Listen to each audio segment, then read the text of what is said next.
আসসালামু আলাইকুম গাইস, আলহামদুলিল্লাহ সবাই ভালো আছেন। দেখতেই পাচ্ছেন একটি বড় বিগ বাটন নিয়ে আসলাম। বাটন মেশিনে এই ক্যাচালে ধরে না, তবে এই ক্ষেত্রে আমরা মিডিয়াম একটা ক্যাচাল আছে, আমরা এই ক্যাচালে করতেছি। এর চেয়ে বড় ক্যাচাল আপনি বানায় নিতে পারবেন। সেই ক্ষেত্রে কোথায় বানাবেন, কেমনে বানাবেন, সেটা যে কোনো দোকানে বা ওয়ার্কশপে গেলেই আপনি সেটা সমাধান দিয়ে দিবে। আর এই বাটনের জন্য হোল করতে হবে কীভাবে, সেটা আমরা এখন এই ভিডিওতে দেখব। আমরা যে হোলটা করব, এই যে স্প্রিংটা দেখতে পাচ্ছেন, এই স্প্রিংয়ের জন্য আমি যে হোলটা করব সেই হোলটা কাটতো না, ছোটো করে কাটতো। কাটার পরে আপনার যে বাটনটা আছে, বাটনটা এটার ভিতরে ঢুকতো না, বাট হোলটা আবার হাতে কাটিং করতে হইতো। কিন্তু ওইটা কী কারণে কাটে না, এই যে দেখেন স্প্রিংটা, এই স্প্রিংটা হার্ড না, একদম স্লো। এই কারণে নাইফটা পোলটা ডাবাইতে পারে না। তো নাইফটা যদি না ডাবে তাহলে তার কাটবেন না, তাহলে তো অন্য জায়গায় কোথাইলেও লাভ হবে, ডিস্কে মিক্সে কোথাও কোথায় লাভ হবে না। তবে এই নাইফটা আগে আপনি এই স্প্রিংটা কাটতে হার্ড করতে হইব, হার্ড করলে আপনি নাইফটা ডাবাইতে পারবো।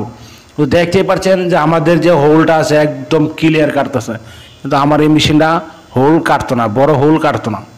কিন্তু ছোটো হলে ঠিক আছে, বড় হলে গেলেই এই সমস্যাটা হইতো।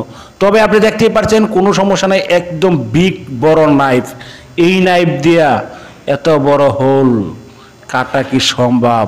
বাবা যা একবার। কিন্তু এটা মেশিন সমস্যা ছিল বিদায় নাইফে কাটতো না, কিন্তু আমরা সেটা সমাধান করে দিচ্ছি। দেখতেই পাচ্ছেন, যদি কেউ না বুঝেন কমেন্ট বক্সে কমেন্ট করতে পারেন, বাট ফোন দিতে পারেন। এত বড় নাইফ কাটে না কী কারণে, সেটা সমাধান দিয়ে দিব।